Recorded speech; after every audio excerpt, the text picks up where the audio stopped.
मिया हरकुथुग बिसिंगि कक्टमानै नायथुकना अंखरै धनपुर पंचायतनि बैद्यनाथ ग्रामनि जाकिर हुसेननि नग खरकथाम बांलादेशिनो खबै प्लास्टिकनि 2 ग्राम सिग्रान रमलाय मानखा तामखे न काइसाव न गानाव जाकिर हुसेन पुलिस कक्टमानै पुलिस थुमा साइमानै खारै थांका हरै साइबांखा 29 तारिख एप्रिल जात्रापुर थानाव कक्टमा साइमाना थुके उसी सुब्रत देबना साइखाना रेखा हर 11 तानि उल कक्टमानै जाति ददर पुलिस अफिसार पाइटिया सार जुवान लाङै हरर नायथुगै अ खरकटाम सिदि दुङि दंनाय रगनो रमलाइखा अ बांलादेशी रगनि नग ओंखा बारिशाल जेलाव बरनि बुमुं माइनुल इस्लाम ताइजुल इस्लाम ताइ জাহিরুল্লাহ খবর আসে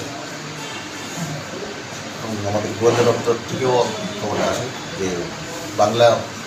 তিনজন বাংলাদেশি আমাদের বৈদ্যনাথ যে আমাদের যাত্রাপুর থানার লাস্ট বর্ডারে বৈদ্যনাথের একটা ঘরে তিনজন বাংলাদেশি আছে এবং তারা ইলিগাল কাজের সাথে যুক্ত থাকার সম্ভাবনা আছে। তো এই খবরের ভিত্তিতে আমি সাথে সাথে আমার sub inspector Shubhankar Saha women staff man staff এবং পিএসআর নিয়ে আমরা ওই স্পটে গিয়েছি। একটা স্পটে গিয়ে আমরা বাড়িটা কর্ডন করেছি, একটা ঘরে কর্ডন করেছি এবং কর্ডন করে যখন রেড এন্ড সার্চ করলাম, তারপরে দেখলাম ওটা হ্যাঁ ঘটনা ঠিক। তিনজন লোক, তাদেরকে পরিচয়পত্র সব কিছু দেখে জানা গেলাম তারা বাংলাদেশি। তাদেরকে আমরা যেহেতু বাংলাদেশি, তারা কোনো ভ্যালিড ডকুমেন্ট দেখাতে পারেনি, তারা মানে এন্ট্রি টু ইন্ডিয়ার কোনো দেখাতে পারেনি, কেন আসছে সঠিক কারণ দেখে বলে তারপর তিনজনকে আমরা অ্যারেস্ট করলাম। অ্যারেস্ট করে আমরা ঘরটা সার্চ করলাম, ঘরটা সার্চ করে দেখলাম আমরা দুটো ড্রাম পেয়ে গেছি, দুটো নীল কালারের ড্রামে গাঁজা ভর্তি। সাথে সাথে আমরা গাঁজাগুলো সিজ করলাম, সিজ করে নিয়ে আসলাম এবং বাড়ির মালিক যে ঘরটা খালি ছিল, বাড়ির মালিক জাকির হোসেন, পরে জাকির হোসেনের বাড়িতে আমরা সাবসিকুয়েন্টলি রেড করলাম, জাকির হোসেনের পলাতক।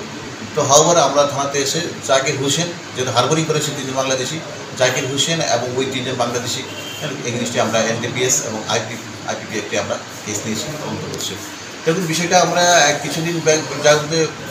বিভিন্ন যে আপনারা জানুন দেশের পরিস্থিতি বা এতে বর্ডারিং পরিস্থিতি, তো আমরা টোটালি বর্ডারে সাত ভিজিল রাখছি এবং প্রতিনিয়ত আমাদের হাই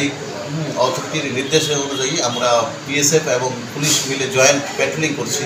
সাথে সাথে দেখছি। তো ওইসব খবরের ভিত্তিতে ভিজিলেন্সে করার পরে আমরা দেখছি কোনো বাংলাদেশি বা কোনো কেউ অন্য কোনো দেশের লোক আমাদের দেশে ঢুকছে কিনা, আমরা এই ব্যাপারটা এখন মানে দেখছি যাতে আমাদের ল অ্যান্ড অর্ডারের কোনো সমস্যা না হয়।